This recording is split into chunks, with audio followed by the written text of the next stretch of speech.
안녕하십니까. 안녕하세요. 당시 이 편지를 쓸 때 신자들의 형편이 어떠한가 생각해 봅니다. 사도 베드로는 그들을 왕같은 제사장이라고 불렀지만 사실 현실사에서 그들은 비천하게 살았습니다.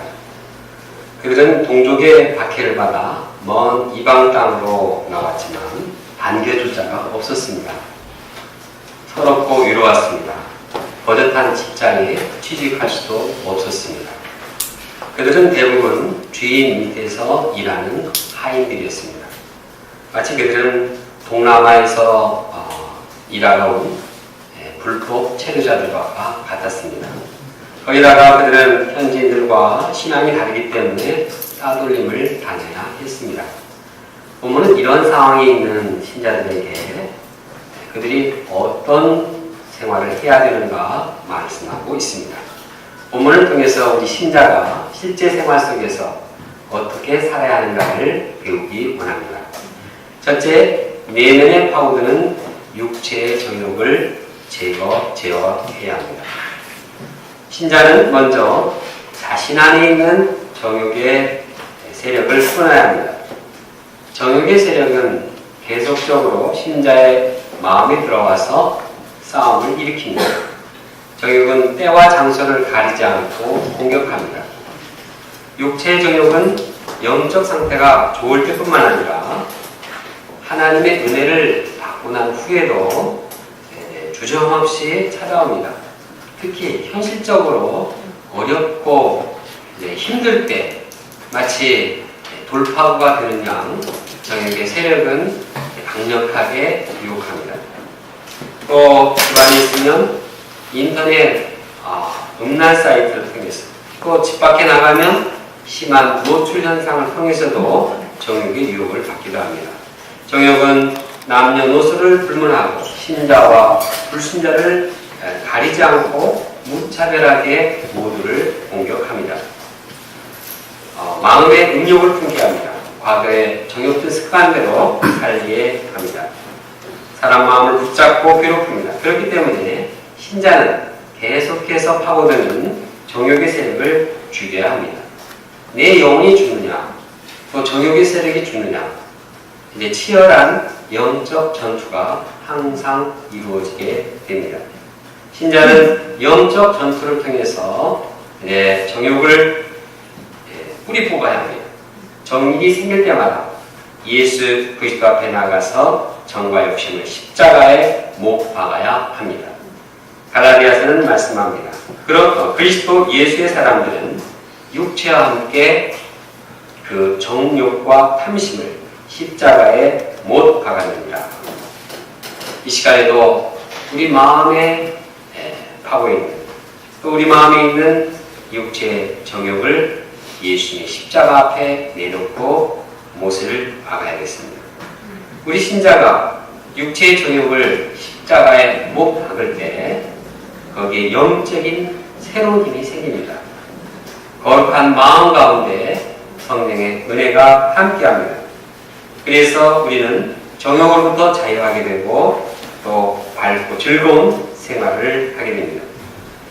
육신의 정욕을 제거한 사람은 자기만 거룩해질 뿐만 아니라 주위에 있는 가정과 또 교회와 사회 공동체를 깨끗하게 변화시키는 영향을 끼칩니다. 그래서 세상 사람들을 거룩하게 변화시킵니다. 12절을 보면 이처럼 신자가 이방인 중에서 행실을 선하게 할 때 이방인들도 비방을 그치고 하나님께 영광을 돌리게 됩니다. 그러므로 육체의 정욕을 그치는 자가 진정으로 왕같은 제사장이요 또한 거룩한 나라의 백성입니다.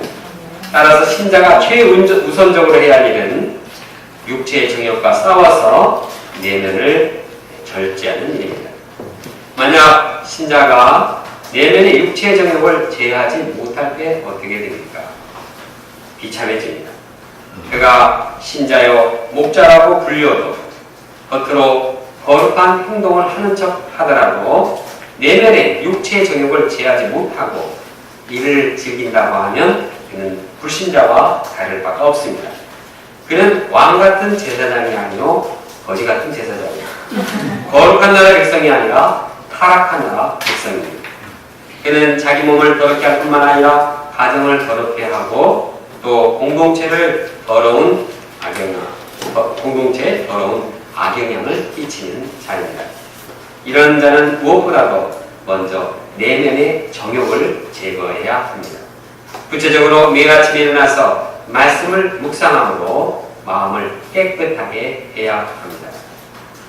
일주일에 한 번씩 말씀 소감을 깊이 씀으로써 내면에 숨어있는 더러운 육체의 정욕들을 뿌리 뽑아야 하겠습니다. 매일 일어나서 기도함으로써 정욕의 유혹을 당하지 않도록 예방해야겠습니다.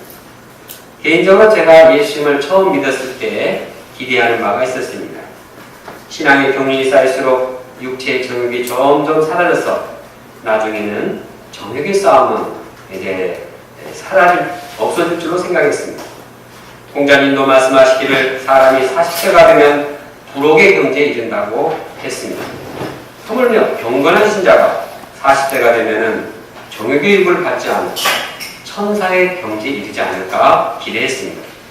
그러나 40세가 넘어서 내면에 거스리는 정욕과 투쟁하지 않았을 때 정욕이 마음에 쌓였습니다. 방심할 때 저는 공격하는 육체의 정욕에 무릎을 꿇곤 했습니다. 제가 내린 결론은 영적으로 방심하지 않고 항상 깨어 있어야 한다는 사실입니다. 왜냐하면 육체의 정욕은 호시탐탐 저를 공격하고 있고 말씀과 기도를 통해서 성령을 덧입을 때만이 이를 제어할 수 있기 때문입니다. 우리가 예수님을 마음에 모시고 성령의 인도함을 받는 생활을 할 때만이 육체의 정욕에서 자유롭게 되고 거룩한 생활을 할 수 있습니다. 가라앉게 우리 각 개인이 말씀과 기도로서 우리 마음을 괴롭히는 정욕을 제하는 종들이 되어야 하겠습니다. 둘째, 주를 위해 세상의 제도를 순종해야 합니다. 13절에 보면 사도 베드로는 인간의 모든 제도를 주를 위해 순종하도록 명령합니다. 구체적인 예로 위에 있는 왕이나 총독에게 순종하게 했습니다. 당시 신자들이 이 말씀을 영접하기는 쉽지 않았습니다. 왜냐하면 사도 베드로가 이 편지를 쓸 때 그들을 다스릴 왕은 포악한 독재자 네로 황제였기 때문입니다. 아무리 순종적인 신자라고 하지만 왜 이러한 잔인한 왕에게까지 순종해야 할까요? 그 이유는 무엇보다도 주님을 위해서입니다. 사도 베드로는 주님을 위해서 순종하라고 말씀했습니다.